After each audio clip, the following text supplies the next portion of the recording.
Waduh, hehe. Apa kabar semuanya? Eh, sumpah gue udah lama loh gak openingnya kayak gitu. Biasanya kan gue cuma waduh terus langsung topik gitu. Tapi jarang untuk ngomong apa kabar semuanya. Ya, kembali lagi ke episode dari Mango, Madiski Ngobrol yang terbaru. Untuk hari ini, gue mau ngomongin tentang INFJ ya. INFJ atau itu istilah MBTI sih.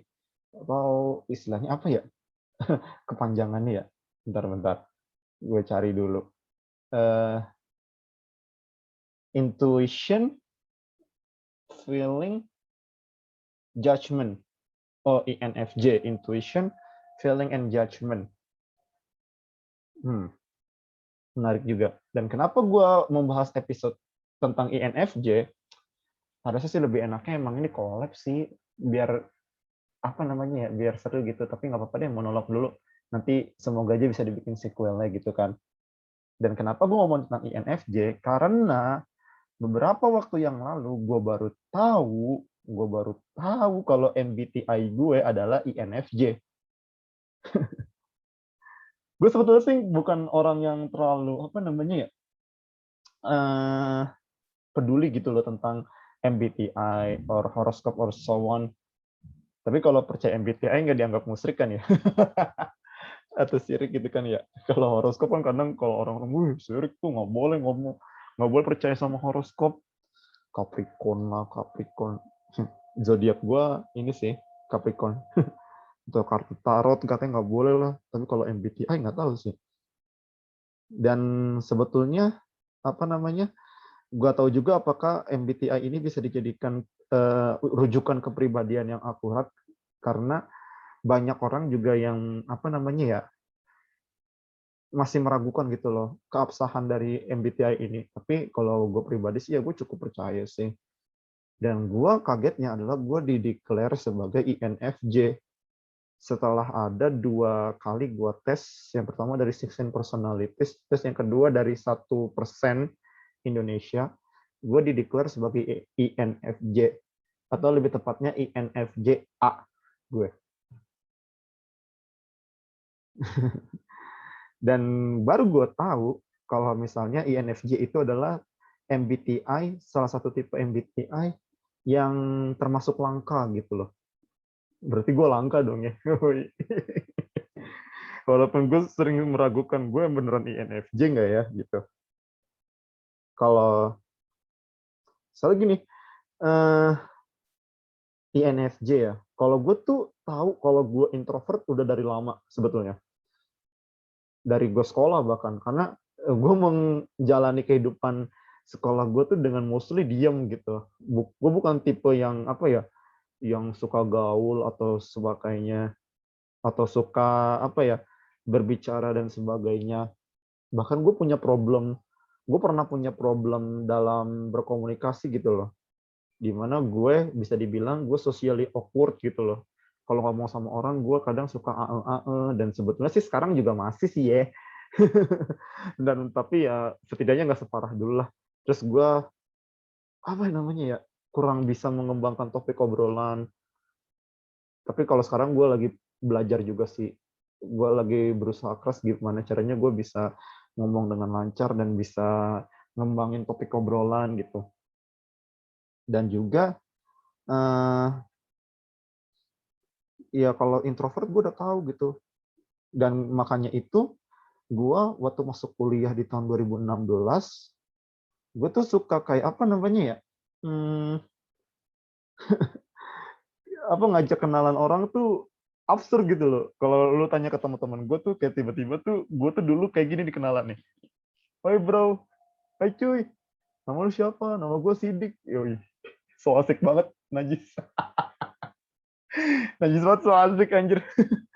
Gue kalau gue inget-inget itu gue geli sendiri kayak, anjir kok gue kayak gitu dulu ya. Oh, sebelumnya tuh gue nggak kayak gitu. Dan gue menjadi kayak gitu karena gue ingin meninggalkan zona nyaman gitu loh. Zona nyaman gue adalah diem sebetulnya. Kalau ketemu orang ya udah, cuma sebatasnya hai gitu. Oh iya nama lo ini. Dan nggak tanda kutip seheboh itu atau sebacot itu gitu loh. Makanya gue ngerasa selama gue kuliah ya, gue tuh jadi pribadi yang beda banget sama diri gue sekarang gitu loh. Dan bukan diri gue sekarang, diri gue aslinya gitu. Gue sering ngerasa gue beda banget sama diri gue aslinya gitu loh selama kuliah. Karena gue aslinya nggak seberisik itu, nggak sebacot itu, nggak seheboh itu. Dan tapi gue berubah itu semua gitu loh. Jadi gue malah jadi gue sih. Ya itu kita balik lagi ke INFJ ya.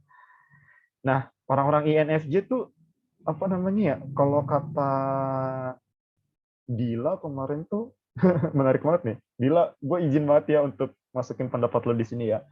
Kalau kata Dila, karena Dila itu sama-sama dari orang yang INFJ, maksudnya dia itu INFJ juga sama kayak gue. Orang-orang INFJ itu kayak sosial chameleon gitu loh. Kayak bunglon. Maksudnya kayak dimanapun dia tuh berusaha menyesuaikan gitu. Walaupun misalnya kayak terlihat sangat pendiam gitu kalau orang INFJ, tapi biasanya tuh orang-orang dengan kepribadian INFJ tuh setahu gue ya, dia tuh justru punya opini yang kuat gitu loh. Kalau misalnya dia akan ngeluarin opini yang sangat kuat kalau misalnya dia itu ngerasa itu penting untuk dikeluarkan gitu loh. Wih, gila kata-kata gue. Gue baru. Terus habis itu orang INFJ tuh biasanya tuh intuitif banget ya, karena kan tadi sangat mengandalkan intuition ya kan. Dia tuh apa namanya menganalisa, oh kayak gini nih orang, oh orang tuh kayak gini ya, oh kepribadiannya kayak gini orang yang gue hadapi sekarang gitu. Dan jadinya wah itu seru sih sumpah kalau ngomongin tentang INFJ tuh. Makanya gue bilang ini harusnya sih collab. Dan juga apa namanya ya, yang gue tahu tuh orang-orang INFJ tuh suka apa namanya membantu orang. Karena gue ngerasa sih ya, maksudnya bukannya gue sombong atau gimana ya, tapi gue kayak gimana ya kalau sama orang tuh, gue kalau ngelihat orang yang sekiranya di pandangan gue butuh bantuan, gue pasti akan bantu sebisa yang gue bisa gitu loh. Aduh, malah sendawa lagi. Enggak sih, kayaknya kadang-kadang sih gue sendawa. Terus habis itu orang-orang INFJ tuh, wah mereka tuh kerennya tuh karena yang sering gue temuin ya dari teman-teman gue yang INFJ ini ya. Dan by the way, gue senang banget juga udah ketemu teman-teman yang sesama INFJ gitu loh. Jadi kan gue bisa tanya-tanya ya, kayak INFJ tuh kayak gimana sih? Misalnya, karena gue kan nggak tahu ya, gue baru tahu akhir-akhir ini soalnya gitu loh. Kayak, gila gue baru tahu INFJ ternyata kayak gini. Terus yang bisa gue temuin adalah orang INFJ tuh mikirnya tuh dalam gitu loh. Kayak mereka tuh suka banget untuk diem dan apa namanya ya, mikir gitu di kondisi yang hening gitu. Kayak cuma sekadar nikmatin teh atau kopi atau whatsoever lah yang buat mereka nyaman gitu loh. Terus mikir makna-makna kehidupan. Dan gue kayak gitu anjir. Kayak gue tuh suka banget kayak kalau dulu ya waktu pas kuliah ya. Gue suka, tau nggak lo yang di Duku Atas tuh, yang di dekat terowongan, yang dekat stasiun MRT, atau nggak di atasnya di taman yang di apa namanya di samping Jalan Sudirman itu kan ada tempat duduk gitu ya. Gue tuh suka duduk aja gitu loh, duduk di tempat duduknya maksudnya. Terus gue ngamatin orang sambil ngamatin kendaraan juga, ngamatin gedung. Gue kadang suka mikir, oh gini ya kehidupan ya. Orang-orang tuh suka terburu-buru untuk mengejar sesuatu gitu. Suka takut kalau misalnya targetnya tidak tercapai. Wah gila anjir banget pemikiran gue. Tapi maksudnya gue waktu itu mikirnya kayak gitu gitu loh. Dan wah hebat banget ya berarti ya orang-orang ya mau berusaha berlari-lari demi tujuan yang ingin mereka capai. Gue mikir kayak gitu dah selama merenung tuh. Terus habis itu orang-orang INFJ tuh yang gue suka ketemuin ya justru tuh nggak menyendiri sebetulnya sih. Makanya gue ada satu poin yang gue ragu sih, apakah gue INFJ atau bukan. Tapi sih selama ini gue masih suka yakin kalau gue tuh INFJ gitu loh. Karena gue tuh kadang suka menyendiri gitu loh. Tapi maksudnya ketika gue butuh untuk bergaul sih, ya gue bergaul ya kan, ngobrol gitu. Dan yang gue tahu teman-teman yang sesama INFJ, teman-teman gue yang sesama INFJ itu dikenalnya juga laut juga sih sama kayak gue, receh lah atau suka ngomong gitu, atau enggak, kayak gimana sih lo, itu teman-teman INFJ yang gue tahu tuh, teman-teman gue yang INFJ yang gue tahu kayak gitu tuh sifatnya sama aja kayak gue gitu.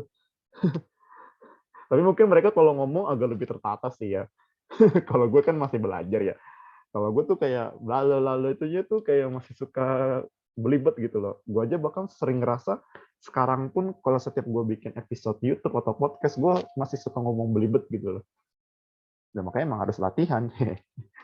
Terus habis itu, apa namanya ya, orang-orang INFJ tuh, yang sekarang tadi udah banyak banget ya positifnya. Sekarang gue pengen dari kekurangan-kekurangannya deh. Orang-orang INFJ tuh kadang suka sensitif gitu loh. Dan ini sering banget disalahpahamin gitu. Baper. Ya emang kita ya INFJ. Kita itu menilai sesuatu by judging gitu loh. INFJ. J gitu loh. Intuition, feeling, and judging. Ya kita suka ngejudge orang. karena kita suka ngejudge orang, kita jadi sensitif gitu loh. Judgment, penilaian. Gue nih soalnya sambil baca artikel juga ya, by the way. Sensitif gitu loh. Maksudnya karena terus rumit lagi orang-orang INFJ tuh. Kayak maksudnya apa, sering kadang nggak dimengerti gitu loh. Gue juga sering banget tuh gue pengennya tuh ini gitu loh maksud gue. Gue yang gue rasakan tuh A, tapi orang-orang tuh suka nggak paham gitu sama apa yang gue rasain gitu. Jadinya mereka mungkin nganggapnya itu B gitu. Atau enggak mungkin, ya si Sidik nih, apaan sih? Aneh banget pemikirannya gitu. Mungkin gitu ya. Terus cenderung abstrak juga kali ya. Tapi percayalah teman-teman kalau orang-orang INFJ itu punya pandangan yang teratur gitu loh. Maksudnya gimana pandangan yang teratur ya? Mereka tuh menatap sesuatu tuh nggak cuman dalam jangka dekat gitu loh. Mereka tuh mikirin sampai sejauh-jauhnya gitu loh. Nggak hanya hari ini, tapi di esoknya juga akan gimana, di 2 hari kemudian akan gimana, dan seterusnya gitu. Makanya kadang kita suka, kami sebagai orang INFJ itu suka salah dimengerti gitu. Terus gue juga baru tahu deh, kayaknya gue melankolik, kan gue ngerasa kalau gue tuh melankolik ya. Kayaknya gara-gara gue INFJ juga deh. Karena feeling gue tuh kayak kuat banget gitu loh. Dan orang INFJ tuh pasti menilai sesuatu dengan feeling ya kan. Misalnya gue kalau nemu, misalnya apa ya, di jalan tuh kayak anak-anak yang enggak, yang minta-minta gitu loh, atau enggak yang susah makan, atau keadaannya kucel banget. Gue tuh suka nggak tega gitu loh. Kayak, aduh, apa yang bisa gue lakuin buat ngebantu dia, tapi tanpa membuat dia jadinya mengemis-ngemis lagi gitu loh. Gue sering loh mikir kayak gitu. Gimana caranya biar anak-anak itu tuh nggak balik lagi ke jalanan. Gue mikir itu setiap gue ketemu anak-anak yang suka minta-minta di jalan tuh.